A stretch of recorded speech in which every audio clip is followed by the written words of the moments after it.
Rites of Ascension by C. V. Baroni, Chapter 13, Tours and Tests. Not that way, Twilight. This way. I want to show you something. Twilight stopped mid-step and turned left to follow Luna, still shaking off the daze the portal to the war room seemed to leave her with recently. Okay, but what? After the war room, I've seen basically all of the castle. Luna smiled. You didn't know we've been quietly adding on over the past few months, did you? Really? Indeed! The recent attack did enough damage, however, that we have decided to expand more seriously. Up until now, these recent additions have been small and easily missed. Also, easier to pass in the budget. Ah, so that's what those construction ponies by Celestia's chambers were doing. Luna hopped a little around a corner. Indeed! Tia wants to do something with that wall. I'm glad the construction ponies are already there. It means things are, for once, on schedule. Twilight allowed herself a little chuckle as they rounded a corner.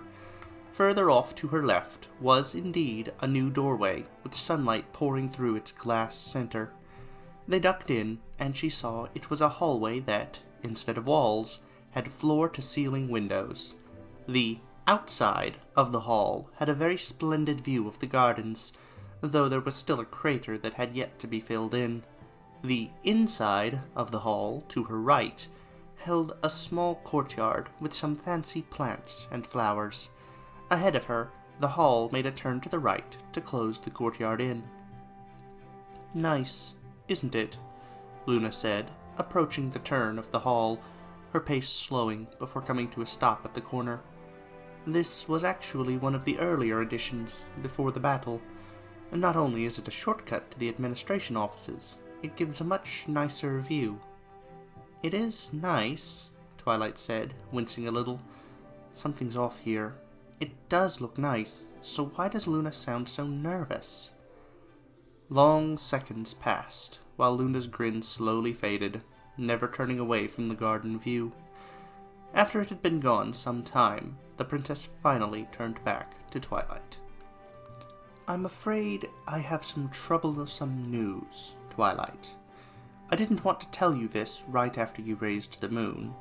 You looked so happy, and, well, to be fair, you were also catatonic. But I didn't let you borrow my moon simply for enjoyment. It was an evaluation. Twilight's body froze, and her heart stopped for exactly 2 seconds, then raced northward of 130 beats per minute. In all of her life, she had never failed a test. Not once did she ever get a paper returned to her with an F on it, nor anything less than an A-, and that black mark on her record was an accident that left her traumatized for a month. Even on things that weren't on paper, she'd never, ever come back with anything less than flying colors. Technically, the princess didn't say the T word, nor the F word, but evaluation and troublesome news were clear enough. Luna sunk her head down a little. Tia warned me about using the word test. I guess I didn't change it enough. 140 beats per minute. 2 silver-clad hooves gripped her shoulders, and the hairs on the back of her neck stood straight. Luna was using her magic sight. Twilight, listen to me. Our alicorn senses provide us with tremendous insight into the magic of our world. I can tell that you now have the magic of all 3 tribes within you, and that all of them are growing. When you first arrived here at the castle, it was so faint, I was worried I was imagining it. Now, it's clear your wellspring is birthing unicorn, Pegasus, and earth pony magic. Your body's ley lines are growing, too. They are brightest for the ones carrying unicorn magic to your horn, but I can see that there are new ley lines now. They are carrying your new earth pony and Pegasus magic to your skin, hooves, and spine. I can see the very core of your wellspring shining far brighter than that of other ponies, even far beyond that of your friend, Rainbow Dash, and of your brother. Yet, there are many things these senses cannot do. Luna shut off the sight, and the hairs on the back of her neck collapsed right in sync with the rest of her, slumping down to the ground. The princess laid down next to her to look her in the eye. The sight cannot tell me how much control you have over your magic. It cannot tell me how well you can understand my poems. And it cannot tell me how fast you can draw from your wellspring at once. These things I had to see for myself, so I gave you the greatest challenge I could without endangering you. I had you raise the moon. Twilight swallowed. Is that what you were... She swallowed again. Testing me on? Luna nodded. Indeed. I must admit, in the first two fields, control and interpretation, you exceeded all my expectations. But, she squeaked. However, she replied, softening her voice, I have drastically overestimated the rate at which you are able to pull magic from your wellspring. I honestly did not expect you to take so long to fill that magic circle. I was guessing 30 seconds, at most. Instead, it was over 3.5 minutes. This is my fault, not yours. I used your brother, a soldier, as a baseline. Oh. Her voice was soft, but her heart was pounding. I've hardly ever let myself use my wellspring like that. When I was a filly, I had an accident and temporarily turned my parents into plants. So I always held back. I practiced limiting myself, tried to get things done with the smallest amount of magic possible. She trailed off for a moment, sniffling and rubbing her stiff, aching neck. How bad? How behind am I? The truth? Luna asked. Twilight tried to nod, but failed from her neck being just that seized up. The truth, she whispered. Luna sighed, her wings drooping a little. Thou art a fire hose, respectable in any reasonable sense. Thy brother, on the other hoof, is a hydroelectric dam outflow during a flood. Twilight laid her head down on her forelegs, her strength waning. Again, this is not your fault, Twilight. I should have realized that a scientist and, in Sally's words, a ravenous bookworm would be used to taking her time with smaller quantities of magic. Control over power. I forgot that even though you two are as close as any siblings I've ever met, your worlds are totally different. Twilight tried to stand again, but just slid back down. So, you can't teach me? She asked, fighting back her tears.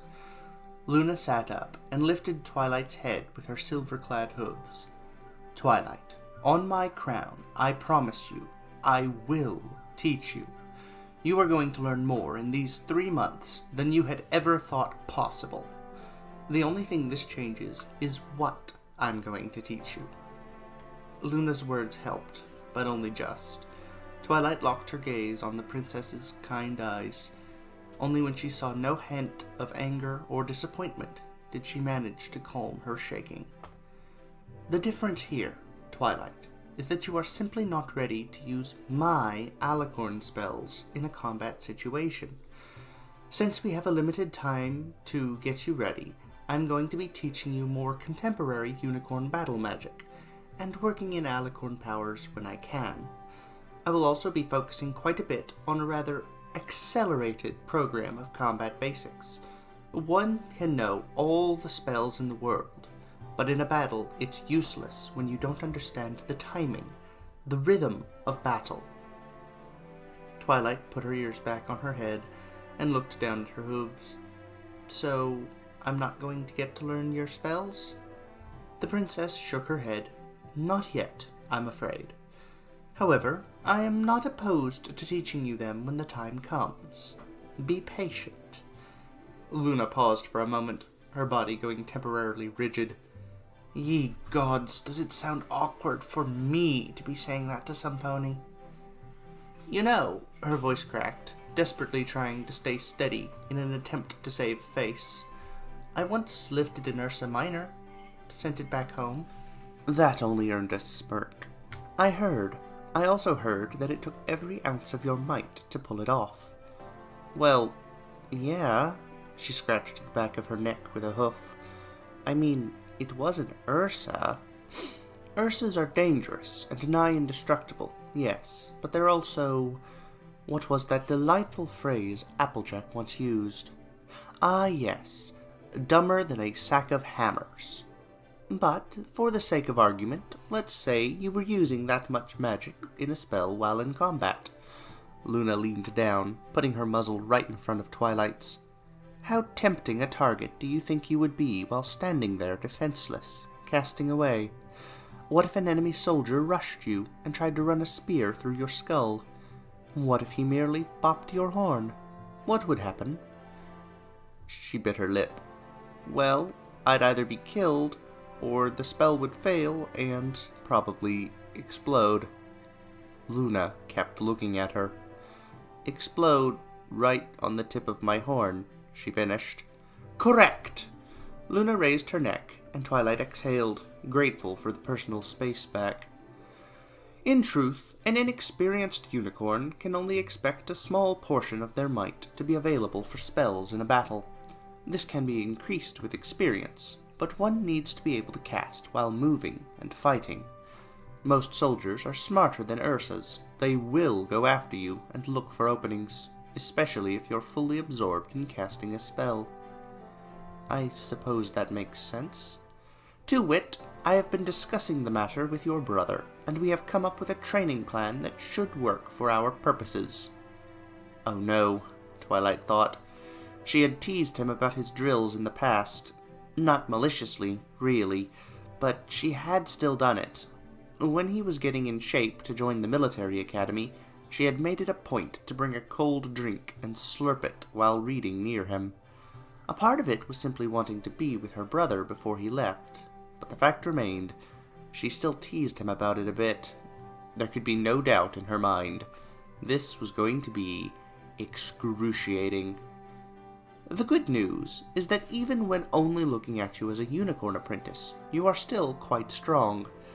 The bad news is, spells alone will not be enough, though spells you will learn. Yeah, I'm in for it now, she thought. In fact, I've invited... Luna's words were cut off by the sound of a door opening down the hall, followed by a mare with her nose in the air, leading a whole herd of foals. Twilight quickly sat up before they could get close enough to catch her lying down. Come quickly, children. Keep up. The foals didn't listen to their teacher at all.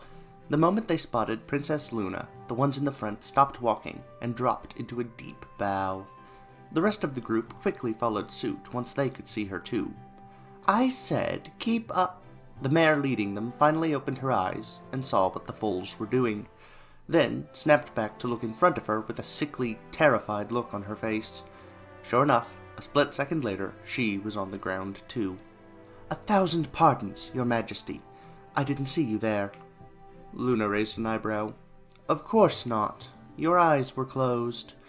I've never understood that, really. She turned to Twilight.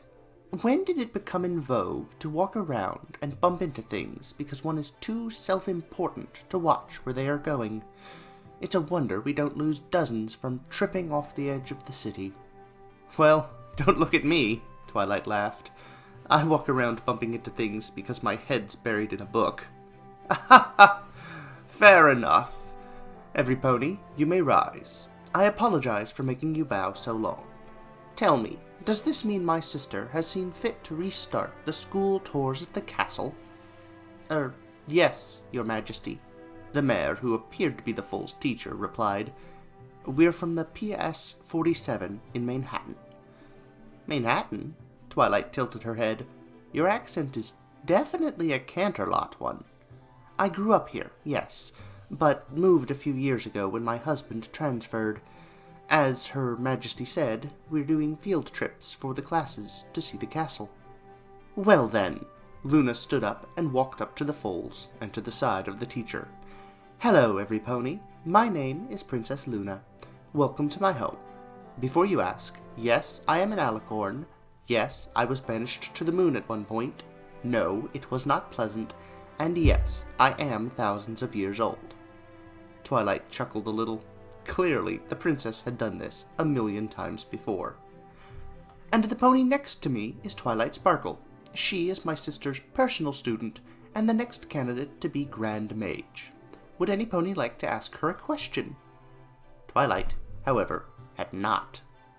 A half-dozen hooves went up into the air. Oh, Tartarus, she thought. Yes, you, in the back, Luna said, pointing to a unicorn colt. Princess, why are you doing this to me? What's a Grand Mage? The foal asked. Twilight swallowed. It was a simple but excellent question. She'd yet to really condense the public version of her new title down to a short answer, and telling them that she was an Alicorn Ascendant was right out. Well, that's a good question, she stammered. In a manner of speaking, I'm sort of an agent or proxy for the princesses. But I suppose that's a little obtuse. Hurry up and think of something they can understand. Luna giggled. It's like this, children. Oh, thank you, Luna. When a pony has proven themselves worthy in heart, mind, and soul, we make them what we call a Grand Mage. A Grand Mage has most of the legal power of the crown, except for two important things. They do not get a vote in the council, and they may not declare war. Although, incidentally, if she were to declare war on Cauliflower, I'd be behind her 100%. Twilight stared at her flatly, while the foals all laughed. What? The princess raised a hoof to her chest. I hate cauliflower. It is a vegetable most foul, with a bland taste and a texture that only wishes it could be broccoli. I'm not declaring war on a vegetable, Luna. For one, I like cauliflower. Phoo. I've been waiting for a tie-breaking vote on that one with Tia for millennia. Twilight sighed and walked up to speak to the chuckling foals more directly. More or less, kids, a Grand Mage is some pony the princesses can turn to when very nasty problems pop up. Star Swirl was a trusted advisor on matters of the highest forms of magic. Crimson served Celestia in the Lunar Rebellions as a fierce warrior. Pfft, fierce, Luna rolled her eyes. I was there, and I've had cats more fierce than he. The foals giggled more. I thought Princess Celestia was supposed to be the maternal one. And Stellar Horizon was a skilled negotiator and diplomat.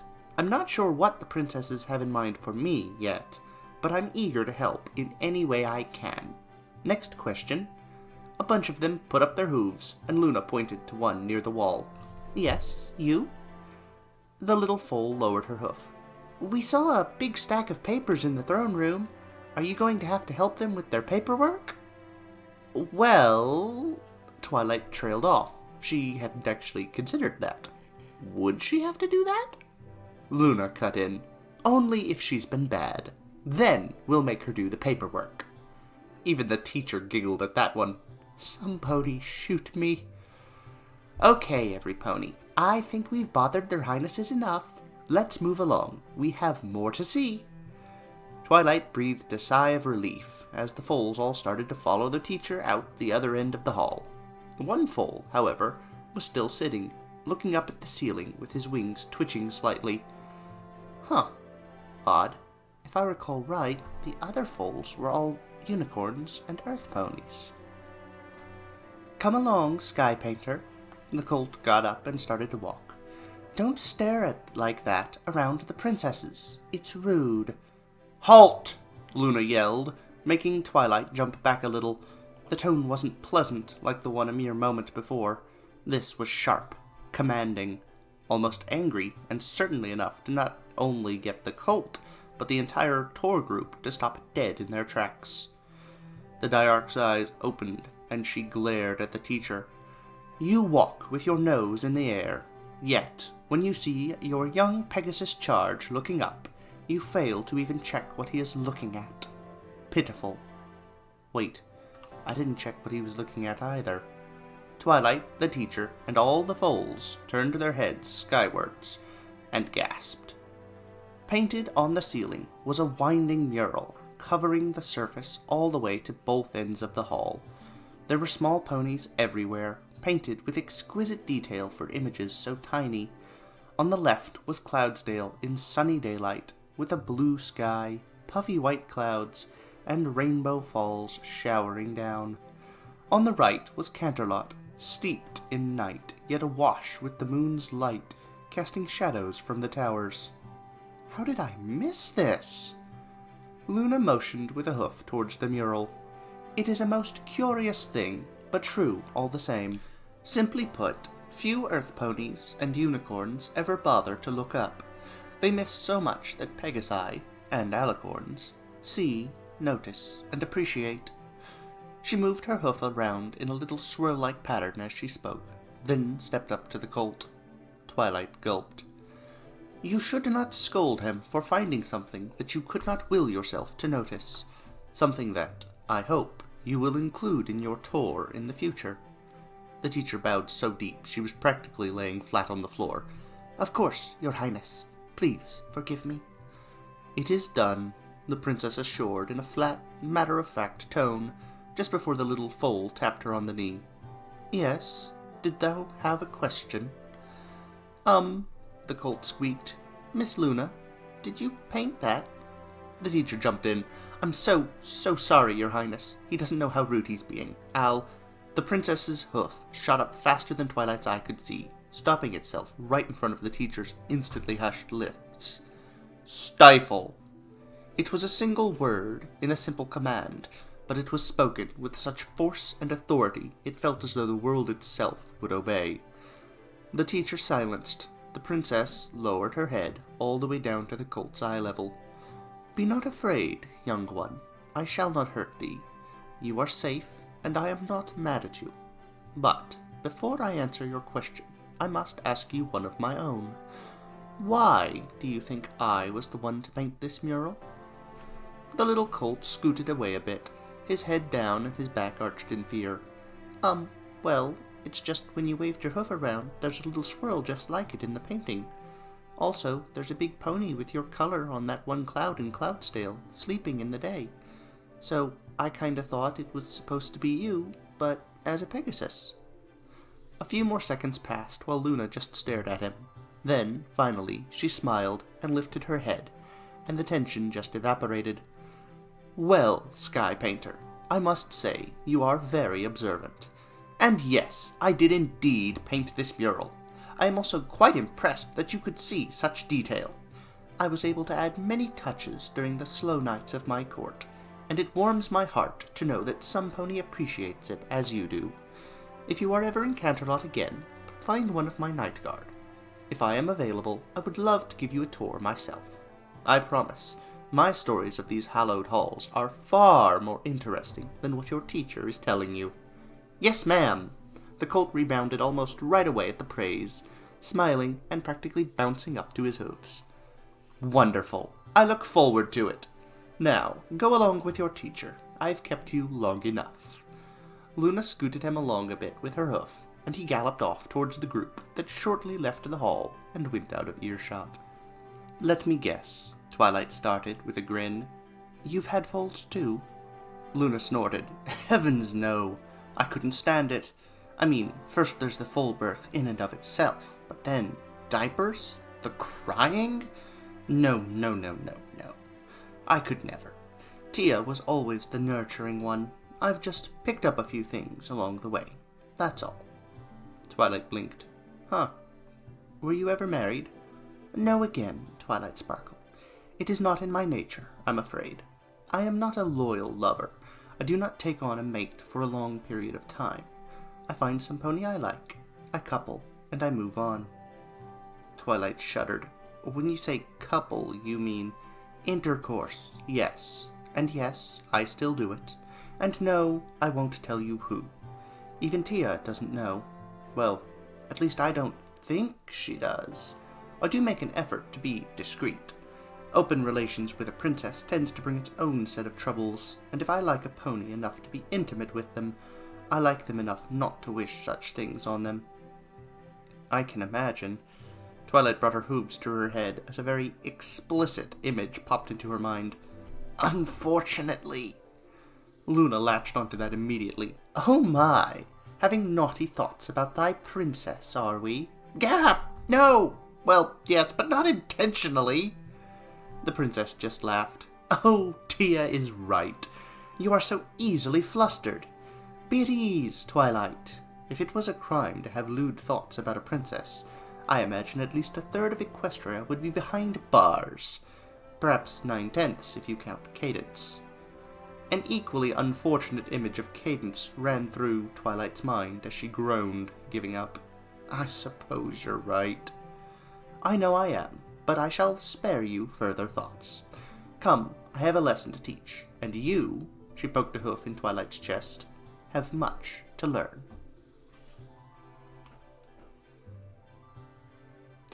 Author's note. Just a short one this time, folks. Next time, the training begins. Also, I've updated the author's notes with the new proofing team members. As always, last-minute edits may happen. Don't panic.